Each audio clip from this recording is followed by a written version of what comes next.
Alright, well, welcome back to Gringo Bill's Garden. I'm doing this on my Canon phone, or my Canon camera, because my phone is charging, so whatever. We'll see if it looks good or not, but it should be HD. So I had to put up this netting because birds were eating. Every time I get a red tomato, they would help themselves, and it started pissing me off. So yeah, I guess I gotta zoom on this and everything. That's pretty cool.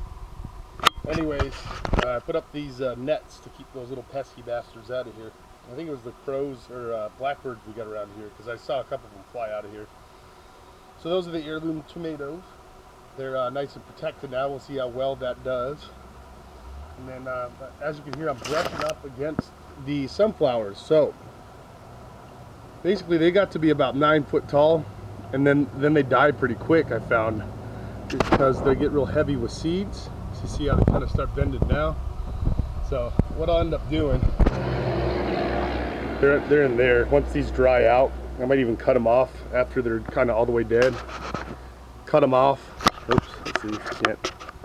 Sorry for the camera work, boys and girls. This thing is not as cooperative as my phone, but I'll cut them off, and then I'll dry them, and I'll put some seasoned salt on there or something and bake them. They're really good. Probably save some more to plant.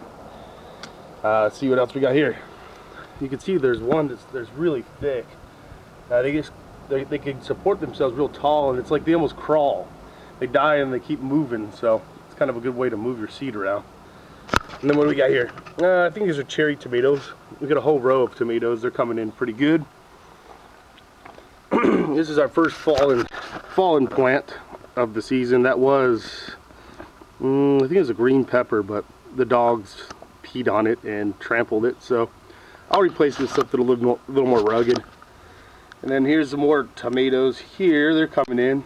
But then we got over here, I believe that's jalapeno. It's definitely some sort of pepper plant for my sauces. Keep coming back. Got some more tomatoes coming in pretty good. Tomato, of course. Got a lizard. Oh, he just hid. The carrots are starting to come back in pretty good. I had to put a moisture, what do you call it, moisture control soil in here, so it kind of stores the water. And I let the artichokes kind of, at least the ones that were growing, kind of die off. At least not die off, but bloom. Because I just wanted to see what they did, because I didn't really feel like cooking them or preparing them. They're kind of a pain in the ass, but they kind of look pretty, so I just left them in there. Strawberries, you don't see any berries yet, but they've been hiding under here for a couple months in the shade. And they're starting to come up. And then you got celery down here. And let's see what else we got. The watermelon is going insane. You can see it kind of goes all the way back. Excuse me. And then it goes back to the cucumbers. So I had to kind of put the cucumbers on racks so they wouldn't fight each other, because they will strangle each other. And here you got, I think that's poblano pepper. And this is from last year. He's coming in thick. That's a cayenne. So we'll have some more of that Louisiana hot sauce. That's really good. I got to weed a little bit. You can tell that. Not sure what these mystery plants are, but last time that happened, they ended up being potatoes. They don't look like potato leaves per se, but I'll leave them for a bit, and then if they're nothing, I'll get rid of them. These are those Asian peppers, supposed to be about as hot as ghost.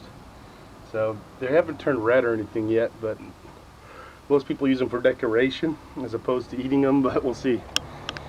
And let's see. Oh, I don't want to step on that. You got the garlic. He's still kind of coming in.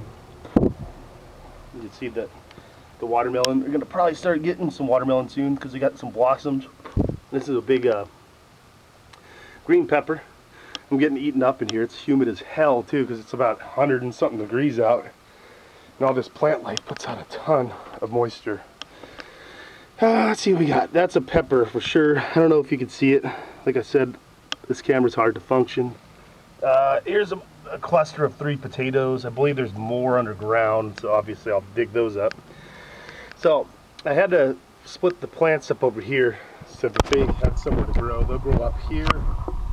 They're already going up this trellis, 75-degree angle. Then we got a double stack here. Another one going 75 degrees. Can you see it in there? These are all cucumbers, and here you'll see these things put out a ton of cucumbers the whole season. I mean, I think I got huge, what did I get, like 3 or 4 of those big ass iced tea jars full of them, pickles I made last year. So we got it going so far. I'm gonna call it a day, at least on this video, because I'm freaking sweating. So I'll check in again soon.